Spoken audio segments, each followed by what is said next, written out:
Okay. Currently.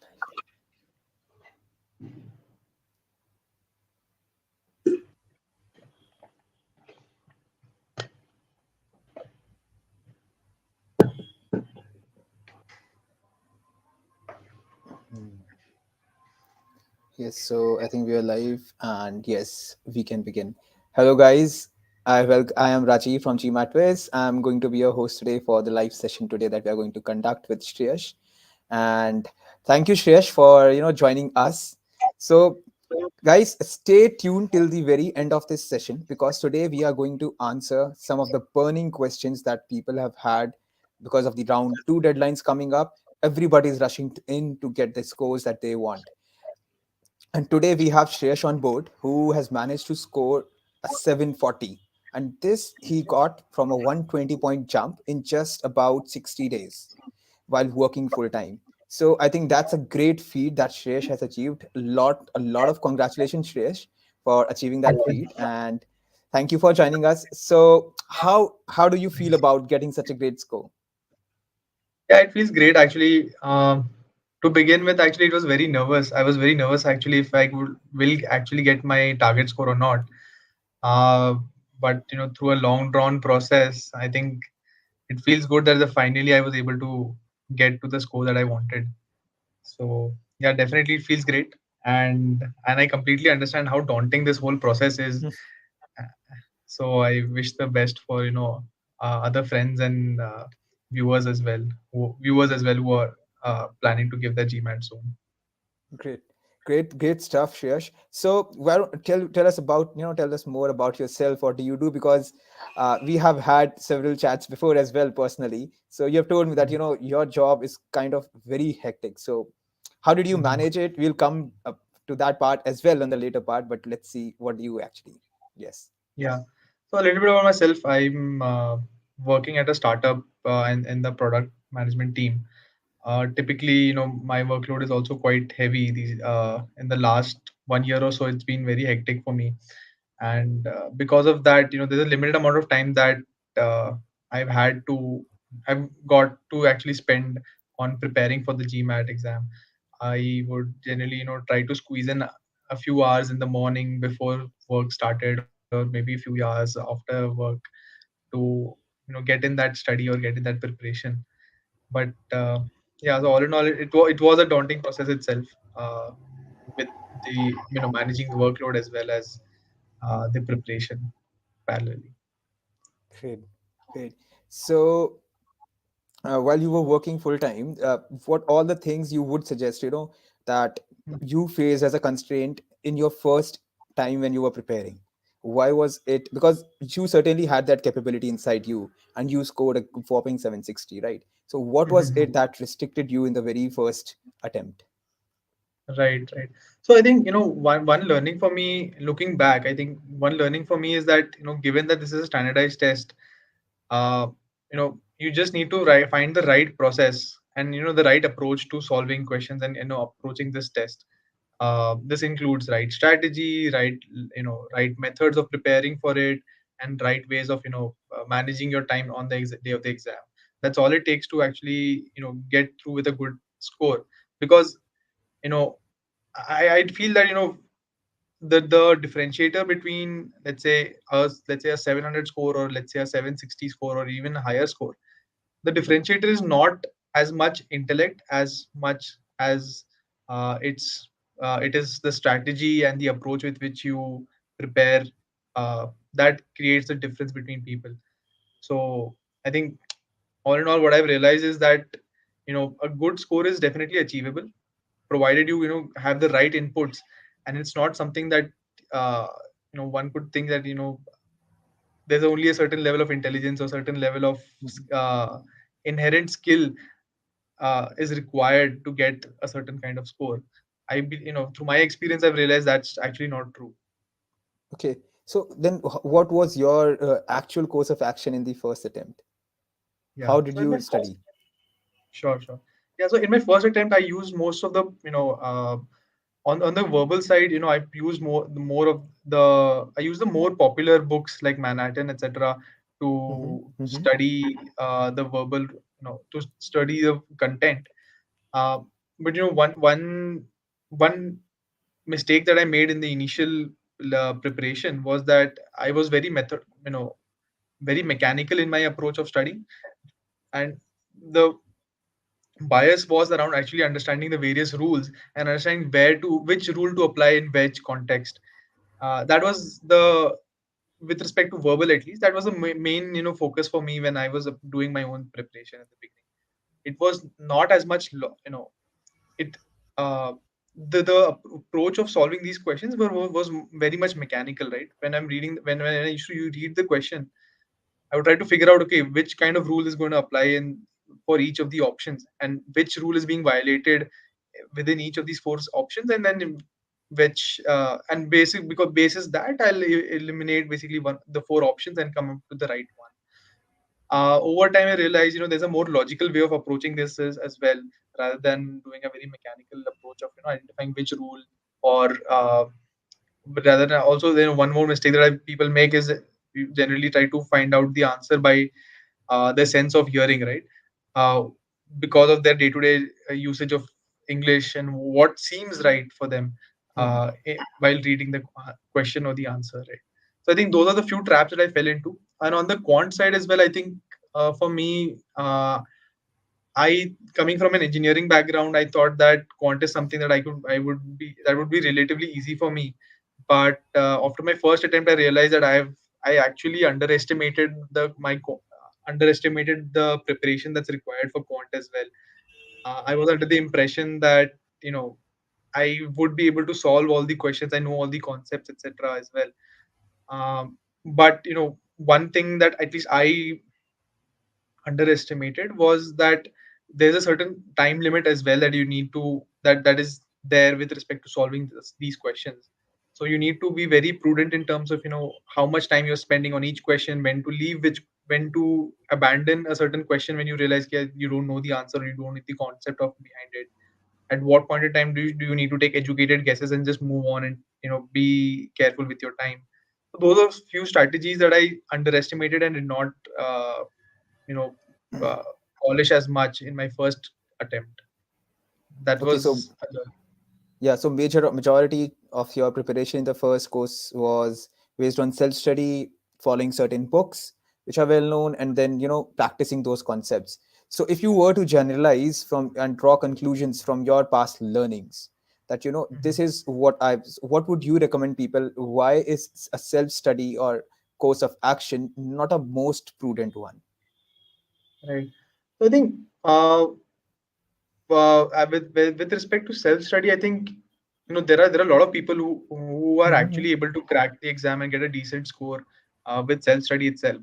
But uh, a lot of times, like the few traps that I just mentioned, a lot Mm-hmm. of us tend to fall into these traps without actually realizing that these are actually pitfalls that you can get into. Um, and for you to realize that you are in these pitfalls, there's level of uh, external inspection that is required to actually understand, to actually pinpoint and make you realize that these are certain pitfalls that you're falling into. When I recollect the days when I was giving my first attempt, I think the moment I realized that I'm making these kind of mistakes is when I actually saw some content. Let's say, uh, for example, I saw a few YouTube videos of GMATWhiz, Mm-hmm. and those specific videos were, let's say, there were some videos that covered sentence correction or reading Mm-hmm. comprehension, etc. So seeing those videos, that's when I realized that okay, there is some fundamental difference in my approach versus, let's say, what the high scorers uh, use. So that's the challenge with your self preparation. But in my opinion, I would say that given that a lot of people actually also manage to sail through without external Mm-hmm. preparation, I think it's okay to start off with with the self preparation kind of a mode. Give a mock or so and see where you stand, and basis that you can actually evaluate whether you need external help or not. Okay, But for great. me, it turned out that I needed a little help to actually course correct my approach to the exam. Definitely. So all in all, it all boils down to, that you can get a lot of advices and feedbacks as to what not to do, but then what actually to do is a different parameter, right? And that's Right. where most of the things are pegged on. Great to hear such insightful thoughts from you, Shreyash. So you know that there is lack in the application of concepts and strategy in your after you gave your first attempt. So then you must have decided to change the course of action. So now, what was your thought process while you were transitioning into the next phase of your preparation, and what did you change? Got it. Yes. So after my first attempt, I realized that, like I mentioned, twofold. There was one thing I realized that there was, sentence correction for me, for example, was a weak spot. Hmm. I ordered my ESR, went through it, and I realized that sentence correction is one weak spot. The RC and uh, our critical reasoning were relatively okay. And the second realization for me was that I definitely underestimated my preparation in quant. I hardly did any preparation over there. So these were two learnings for me. And now, immediately after the first attempt, my default approach was to actually understand. There are a lot of popular, there are a lot of YouTube videos or other content you might find online, which help you understand, how to go from a, let's say, a 600 something score to a 740 plus kind of a score. What are the common pitfalls that people get into? So those were the few things that I tried to, you know, see first. Hmm. That's where I got introduced to GMATWhiz as well. There are a lot of YouTube videos that GMATWhiz has uploaded. So that's where I got introduced to, some of the basic concepts which I was not doing correctly. And after watching these kind of videos and watching these content, I realized that there is a fundamental difference that I need to make in my approach to studying these concepts, especially verbal. Quant was again something really that I could solve relatively easily, but then I realized that I needed a lot more feedback and a more structured approach to preparation in my verbal section. So that was my thought process while Okay, preparing for the next attempt. great. So then you decided to you then so the next course of action must have been to go for a course, right? Because Yes. then you have decided that I want to change the strategy, and now I Mhm. need kind of strategic guidance how to steer my prep towards the positive direction, right? So when Right. then why did you so how did you come upon to how did you narrow it down to GMATWhiz? Got it. Yeah. So, like I mentioned, I saw a few YouTube videos, explaining certain concepts, common mistakes, etc. And that's when I realized that, Viz has a very fundamentally different way of approaching preparation than what I did.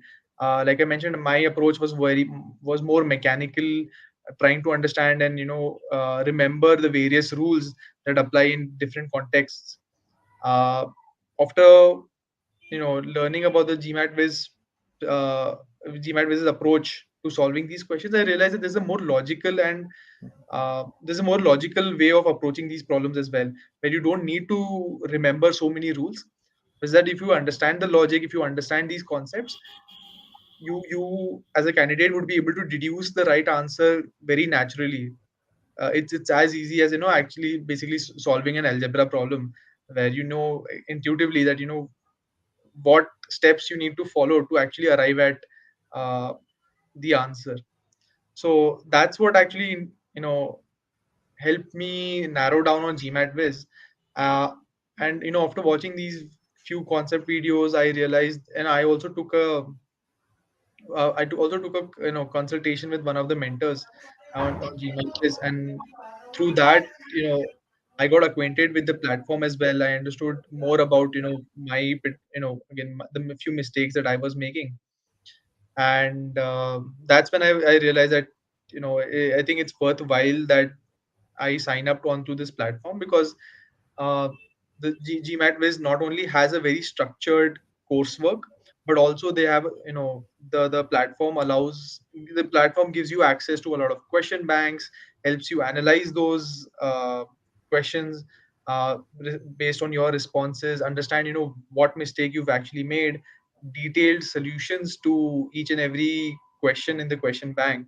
So all of these factors actually encouraged me even more to go for a more structured preparation versus me studying the no studying through the OG material as well as Manhattan, etc., on my own. Great.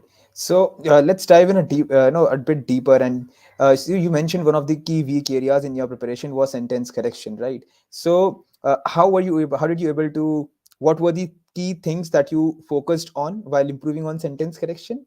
And how Mhm. was the GMAT Whiz helpful in uh, Right, directing you towards that course?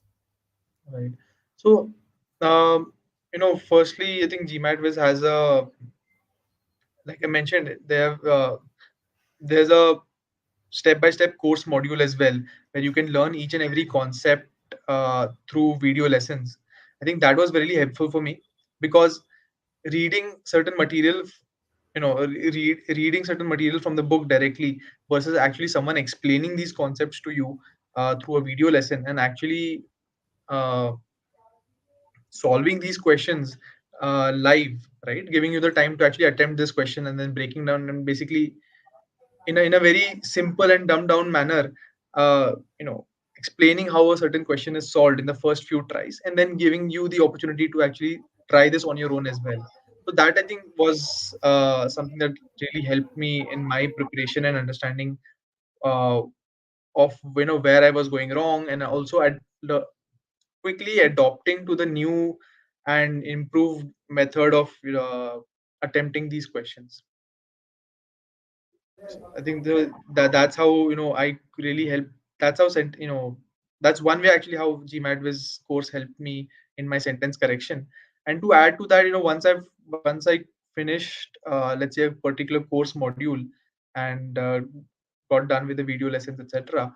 I also had the opportunity to uh, go through more questions from the question bank from a certain specific topic, right, with varying difficulty levels, to actually assess if I have understood the topic that well or not.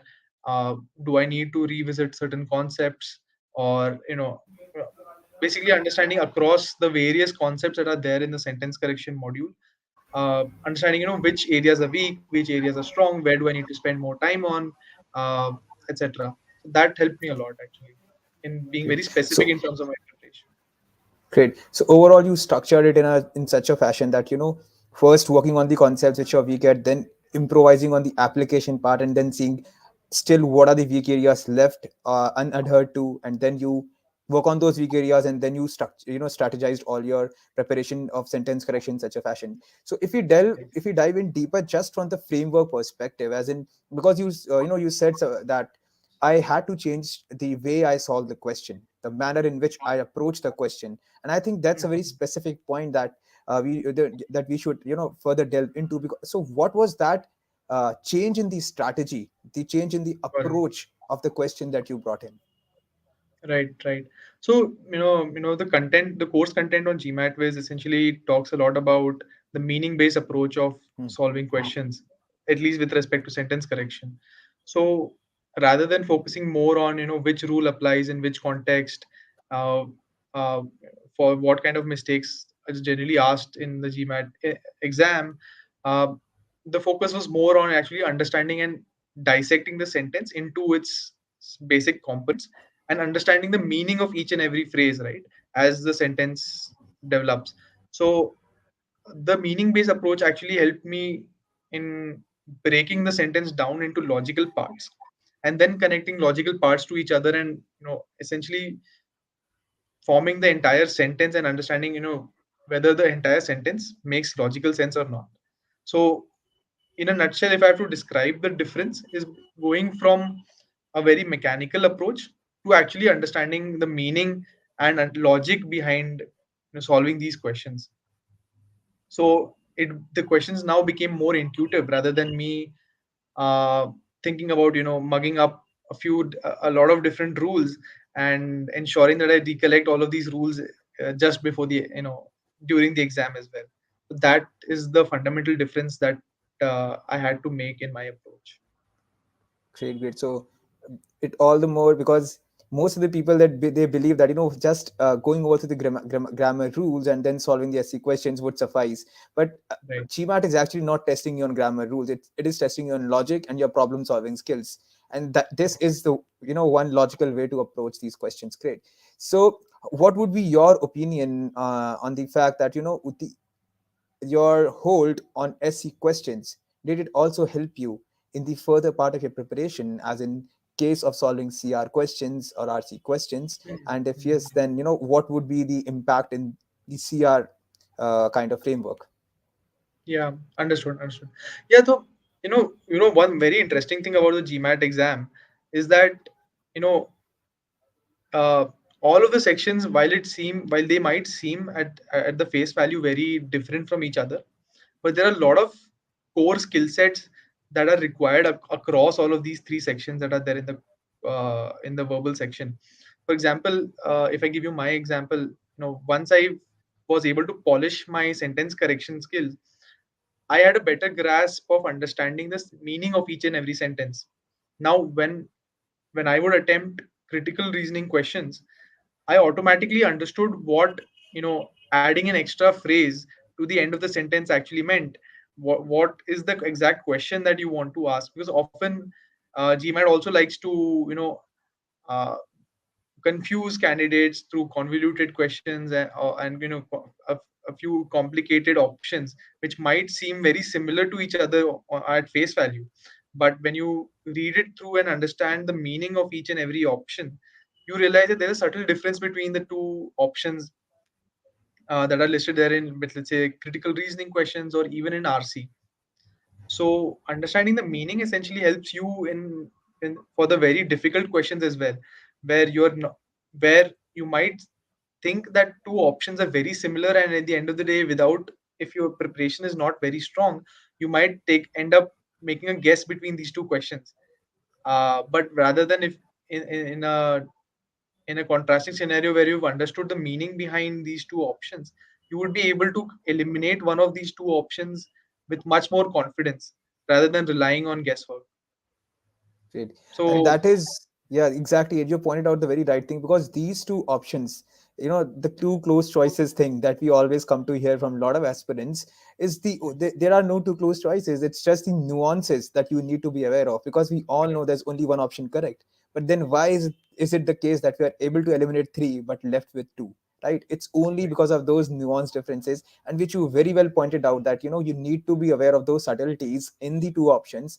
And that you can make it happen if you figure out the underlying line of reasoning through the basic core skills. Great. yes. So great insight, Shreyash. So if we delve in further into the next part of your verbal CR part, so what do you think how did you improve over that from your earlier course of preparation into the CR in terms of strategies? Right.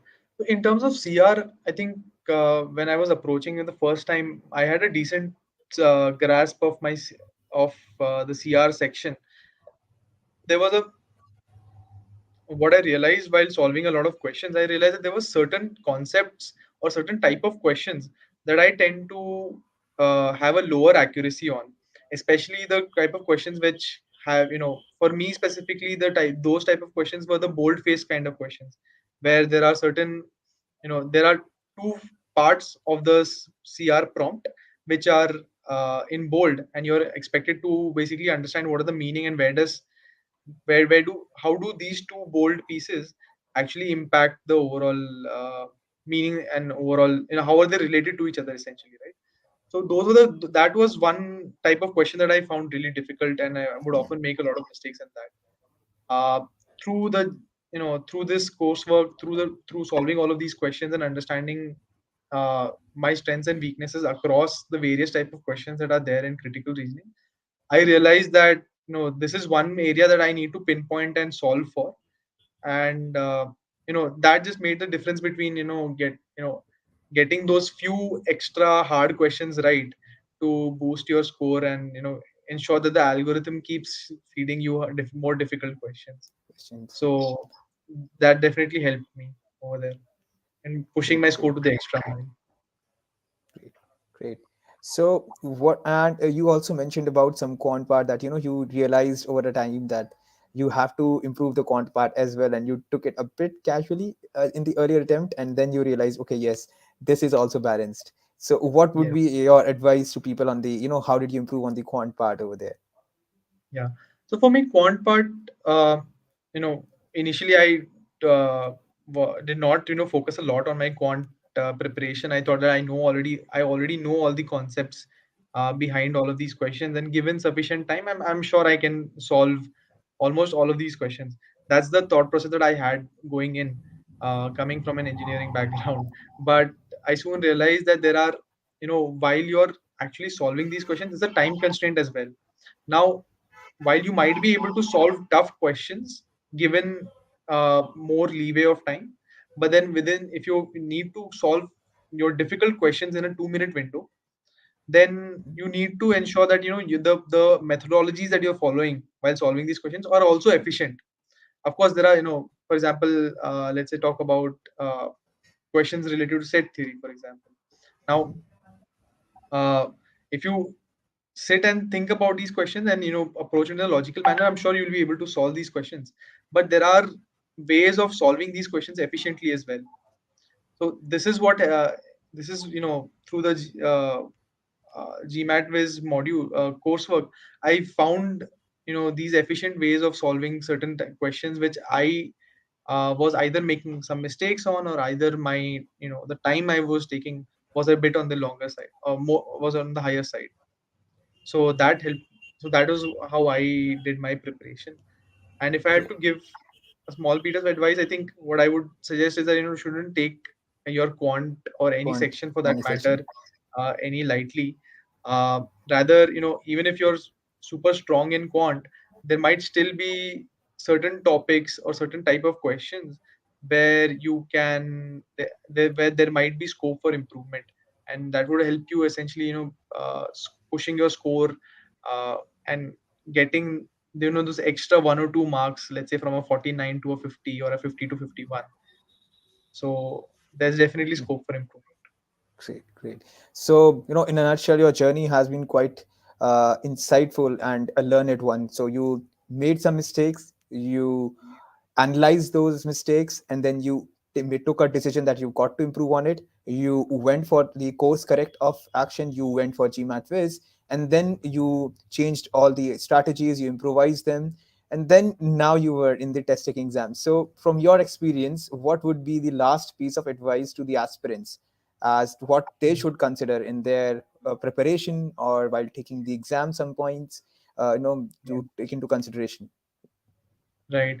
I think one, you know, the parting piece of advice that I would like to give is something that no one ever told me, but I realized this over a period of time, is that uh, you know the score that you aspire to get, let's say it's a 700 plus score or 750 plus score, whatever score you're aspiring to get, the gap to actually achieving that score is less dependent on how intellectually strong you are, or how high your IQ is, etc.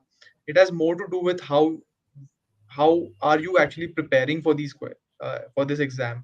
Given that it's a standardized test, there are ways of actually approaching this test in a structured, logical way. By approaching it in the right way and solving the questions in the right manner, following the right processes, essentially will get you to your target score. Um and hence, what I want to convey to the our friends who are viewing is that to not get daunted by your initial few scores that you get on the mock test. uh, it's not that let's say if you're in your first couple of mock tests you've got a score that is very far from your target score. It's just that you might have the right skill sets to actually get your target score, but it's just that you need to find the right approach to get there. It's not an unachievable goal. Great. It's such a, great to hear such, motivating stuff from your side, because you have went through the course, and there's no other person to give you advice until and unless he has traveled that road. So great things, great insight, Shreyash. So finally, we have this great score 760. So and now you must be very excited to apply to the schools, right? So Yes. uh, what schools are you applying, and have you applied in round one? Yes, I've done my applications in round one. Okay. I'm awaiting results for a few of the places that I've applied to. Hmm. With this score, I've applied to a few M7 schools as well as Hmm. a few backup school, a few Okay. uh, The safe basket made a schools few over there. safe passes as well. Yeah, safe choices as well.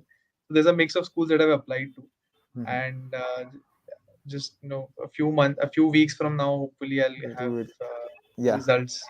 Great, great. Hoping to So see. first it was daunting, now it's more exciting stuff over there going on in the inside. Great. So congratulations, and we wish you all the very best. Right. So we are finally there in the end of the session, and we would like to have question. This is since this is a live interview, we would have to have few Q&A from the audience itself. So if you guys who are watching live right now, if you want to ask the questions, you can post your questions and doubts on in the comment section box, and we will have it addressed right away. Great. So let's see.